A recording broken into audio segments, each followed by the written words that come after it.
Hello, Grace Community Church. Pastor Steve here, continuing our journey cover to cover through the Bible. And today we are looking at what are listed as anonymous Psalms. Psalm 1, 2, 10, 33, 71, and 91.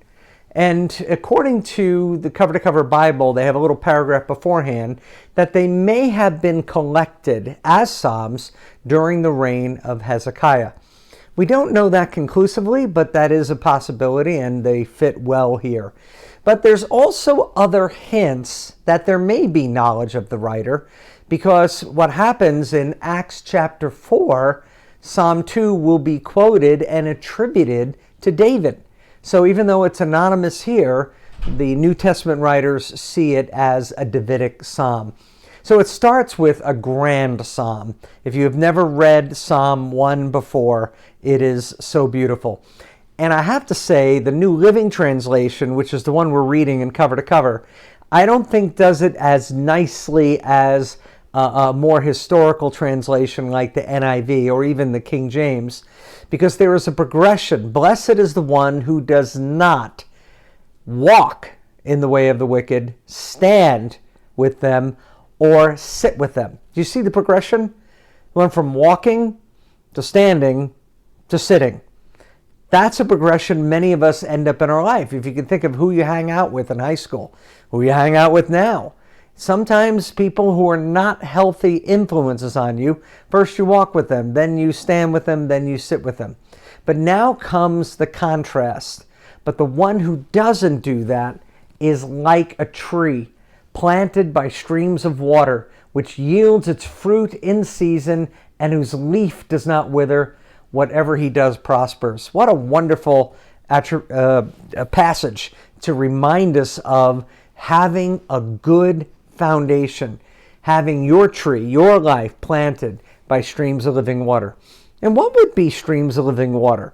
In their world and in ours, it's going to revolve around the Word of God, that you're participating, you're reading, and you're hungering for His Word. But it's also who you're hanging out with.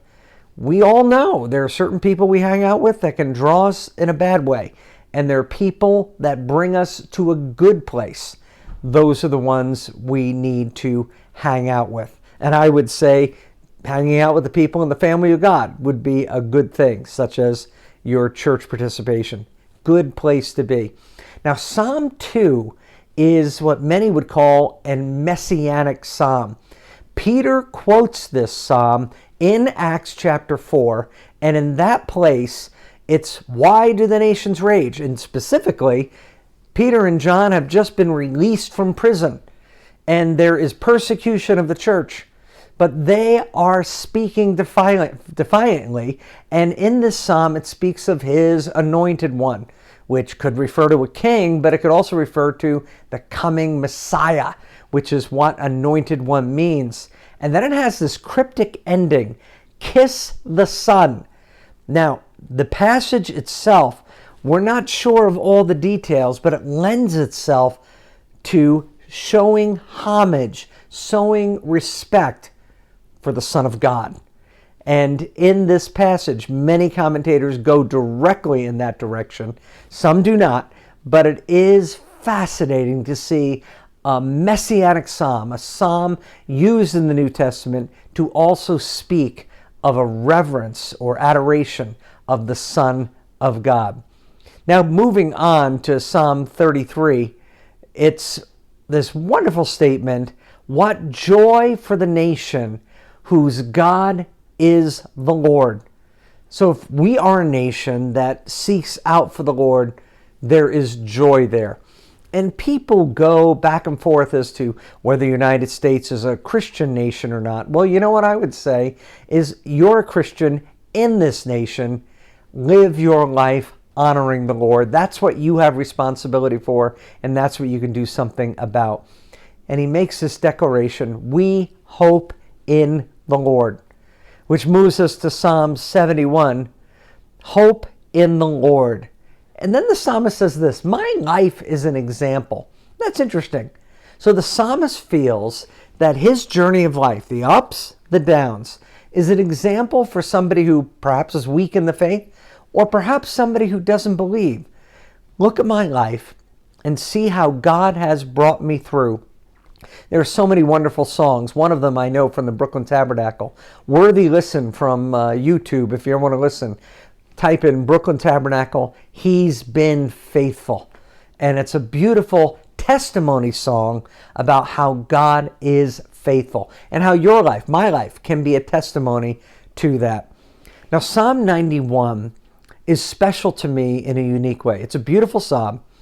But my friend Jack, if you've come to church, you know he was my mentor, so precious to me, my first youth director. And he would use this psalm all the time for funerals. But he speaks of having this idea of living in the shadow of the Almighty. He who dwells in the shelter of the Most High will abide in the shadow of the Almighty. How precious to you in the Las Vegas area is a shadow? Nobody wants to be baking out in the sun. Very unpleasant. But when we think of a shadow, we think of someplace protected, someplace that is a place of solace. And that is what the psalmist says God is.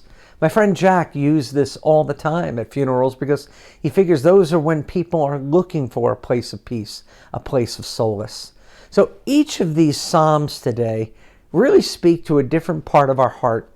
But if I say my favorite is probably going to be Psalm 1, because I want my life to be planted by streams of water, yielding its fruit in season, and that my life can be built on a healthy person, God Himself, or more specifically, my life built on Jesus. Hey, God bless you. Have a great day.